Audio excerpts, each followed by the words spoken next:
Hello guys, welcome back to my YouTube channel. In today's video, I'm going to show you how to create a website in System.io. So first, log into your account and head over to the Funnels tab. Click on Create, give your funnel a name and pick a goal like building an audience, selling a product, or choose custom if you want full control. So System.io will then generate the basic structure for you. Next, choose a template for your homepage. This is where the drag and drop editor comes in handy. You can edit text, change image, adjust colors, and add sections like about services or a contact.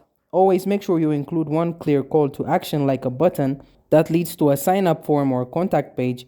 After that, add any extra page you need, whether the product page, blog style page, or a landing page. Don't forget to connect your custom domain inside the settings so your site looks professional and trustworthy. Before you publish, preview your website on both desktop and mobile to make sure everything looks clean and responsive. Once you are satisfied, hit publish and your website goes live, and that's it. Thank you guys for watching this video. If this video was helpful, don't forget to like and subscribe to my YouTube channel.